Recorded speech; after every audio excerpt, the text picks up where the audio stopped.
Commission santé de l'Assemblée nationale, Monsieur le représentant du ministère de l'Économie, des Finances et du Plan, Monsieur le représentant du ministère du Dialogue social, des organisations professionnelles et des relations avec le travail, du travail des institutions, Madame la représentante du ministère de la Jeunesse, de l'Emploi et de la Construction citoyenne, Mesdames, Messieurs les partenaires au développement, honorables invités, chers journalistes.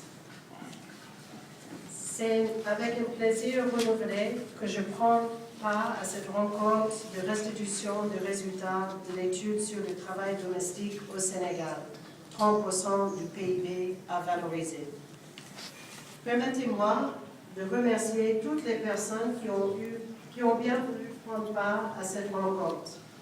Cela démontre encore une fois toute l'importance que vous accordez aux questions de développement et de population, particulièrement celles relatives à l'autonomisation des femmes.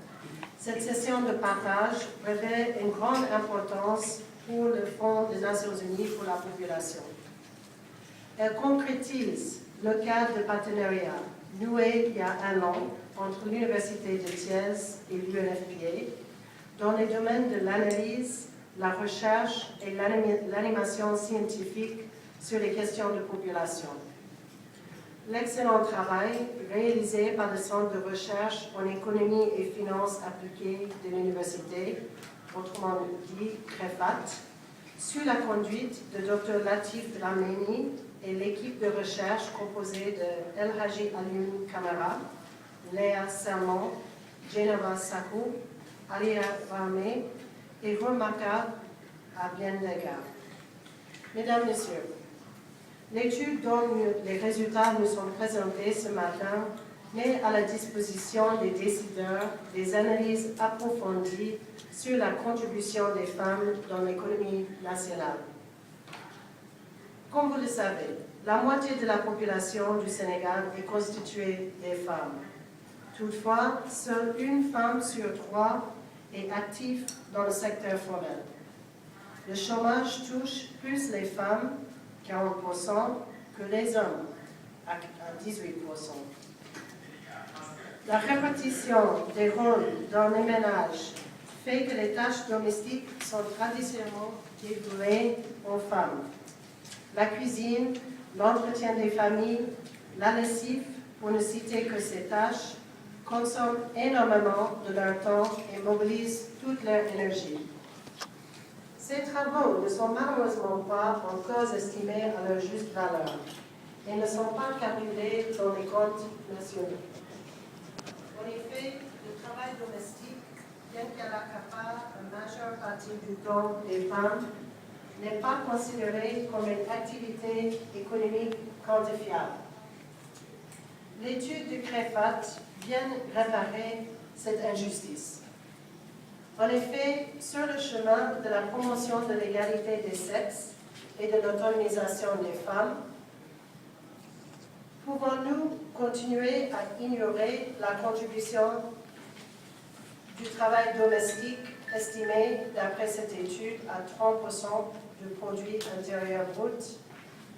Ne devrions-nous pas revoir la contribution réelle des femmes à la création de richesses au Sénégal, en appréhendant mieux la dimension genre? Mesdames, Messieurs, le Sénégal a fait de la promotion de l'égalité entre hommes et femmes et de l'autonomisation des femmes une priorité nationale. La Constitution l'a garantit.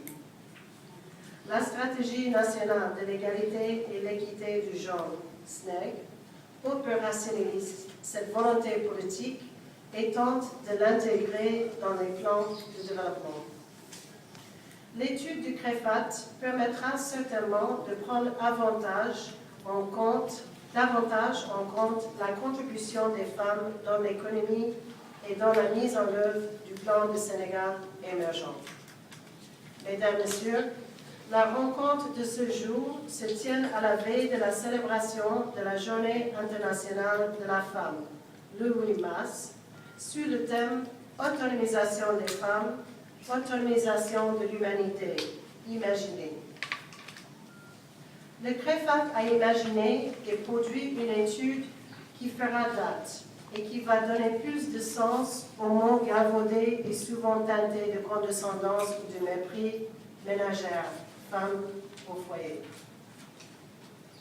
Il y a 20 ans, 189 gouvernements, la société civile, les partenaires au développement, le secteur privé et les autres partenaires s'étaient engagés à réduire la pauvreté qui frappe les femmes et les filles, à leur garantir leur droit à l'éducation et à la formation, à protéger leur santé, y compris leur santé sexuelle et procréative, à protéger les femmes et les filles contre la violence et la discrimination, et à promouvoir la participation pleine et entière des femmes à la vie sociale, politique et économique. 20 ans après l'adoption de la déclaration et le programme d'action de Beijing, il est important de voir le chemin parcouru. Ces 2 dernières années, le Sénégal a enregistré des progrès notables dans le domaine de la planification familiale. 20% des femmes en Union utilisent les méthodes de contraceptifs modernes, selon l'UDS continu de 2014, contre seulement 12% il y a 2 ans. Mais 64% de femmes ne peuvent exercer le droit de jouir de la contraception alors elles le désirent. Bien que la santé maternelle se soit améliorée, chaque 4 heures au Sénégal, une femme perd la vie en donnant la vie. Les femmes sénégalaises accèdent de plus en plus aux instances de décision politique grâce à la loi sur la parité. Mais leur représentativité ne reflète pas encore leur poids démographique, soit de 51% de la population. L'éducation des filles est en progression. Depuis 10 ans, le taux brut de scolarisation globale de l'enseignement secondaire général a évolué de 11% à 31%, soit une hausse de presque 20%. Celui des filles a été triplé, passant ainsi à 8,4% à presque 29%, alors que celui des garçons a juste un peu plus doublé. Le principal défi reste le maintien des filles, surtout dans les cycles secondaires et supérieurs. L'une des principales contraintes qui entrave l'éducation des filles est le mariage précoce. Près d'une fille sur 3 est mariée avant l'âge de 18 ans au Sénégal. La persistance des violences commises sur les femmes et les filles, les mutilations génitales féminines, les inégalités relatives au statut de la femme sont autant des problématiques qui freinent le développement du potentiel des femmes et des filles, mais aussi du pays en général. Toutes ces questions méritent une attention particulière. Les décideurs ont besoin plus que jamais des évidences, des études approfondies pour mieux orienter les politiques et les programmes promouvant l'égalité et l'équité entre hommes et femmes. Les données prouvent de manière forte et cohérente que l'égalité des sexes, en particulier dans l'éducation et l'emploi, contribue à la croissance économique. Ceci bien plus que la croissance économique ne contribue à l'égalité des sexes en termes de santé, bien-être et des droits. Mesdames et messieurs, le produit intérieur brut ne capture pas certaines dimensions importantes du développement dans le cadre de politiques économiques. Partout dans le monde, les économistes et les décideurs reconnaissent les limites des indicateurs du PIB. Alors que des voix s'élèvent pour contester la manière dont on mesure la valeur des biens et des services, le temps est néanmoins venu de dépasser une vision qui réduit le développement à la croissance économique seule. Le temps est venu d'intégrer les indicateurs de progrès réel qui peuvent mesurer une croissance partagée, soutenue et qui traduisent une meilleure qualité de vie pour tous ses citoyens. Le partenariat avec l'Université de Thiès permettra certainement de disposer de nouvelles données afin de mieux cerner les futures mutations sociales et économiques. L'étude présentée aujourd'hui a donc toute son importance.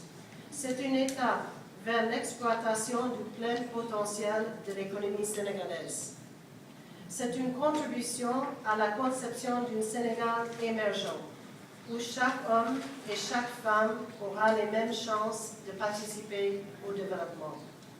C'est pour terminer une occasion apte pour honorer la Journée internationale de la femme et pour nous tous d'imaginer un Sénégal émergent grâce à l'équité de ses citoyens. Je vous remercie.